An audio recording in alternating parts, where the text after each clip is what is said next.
So you say that Acts 20, verse 7 is proof that the Sabbath was changed from Saturday to Sunday.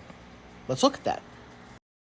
On the first day of the week, when we gathered together to break bread, Paul talked with them, intending to depart on the next day, and he prolonged his speech until midnight. If we look at the manuscript for first day of the week, it comes from the root word Sabbaton, Strong's G4521, which literally means the seventh day of the week, which is the Sabbath, according to, all of Scripture. But let's ignore that just for the sake of rational argument and say that it means what it means. They met on Sunday in Acts 20, verse 7. You want to say I'm ignoring Scripture that proves Sabbath was changed to Sunday, but you have one verse to support Sunday observance of the Sabbath. I have hundreds throughout the New and Old Testament that support keeping the seventh day Sabbath when and how God asked. In fact, just a few chapters before this, in Acts 17, it says that Paul went to the synagogue on the Sabbath day, as was his custom. So what, in Acts 17, Paul is keeping the Sabbath when and how God asks, and then a few chapters later, he's like, you know what, let's just do our own thing. In Luke chapter 4, where it says that our Messiah, Yeshua, Jesus Christ of Nazareth, it was his custom to go to the synagogue and keep Sabbath as well.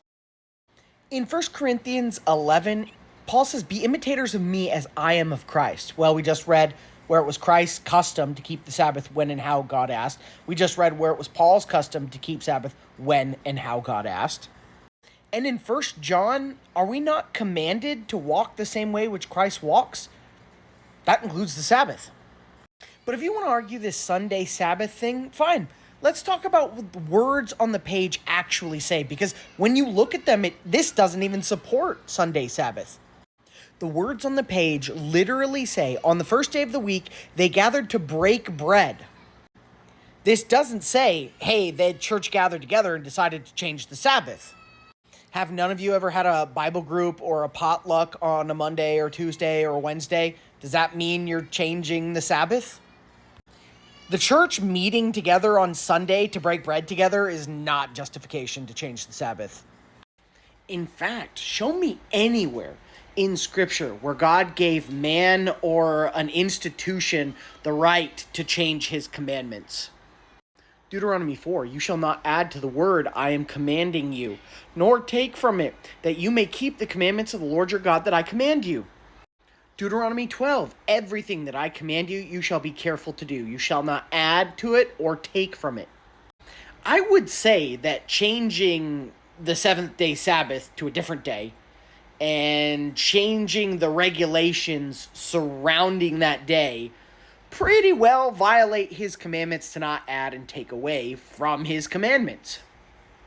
So if you want to argue that I'm the one ignoring Scripture and everything laid down, you got some splainin' to do.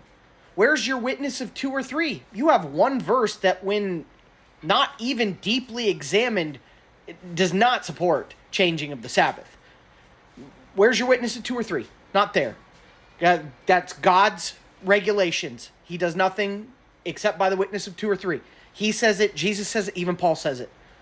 And what about your interpretation of this in the prophets? God says in Amos 3, he does nothing without revealing it to the prophets first. So where in the prophets was God going to send somebody to change his commandments or his rules or his regulations? Show me that. How does this not violate all of laid out Scripture by you saying this one verse proves wrong the, rest of the Bible? Show me in the Bible. Because that's where we need to make our arguments from. If you want to be a believer and follower of the Bible, you need to study to show yourself approved. And this is not studying to show yourself approved. This is following the ideas and institutions of men, which never, ever works out well for people.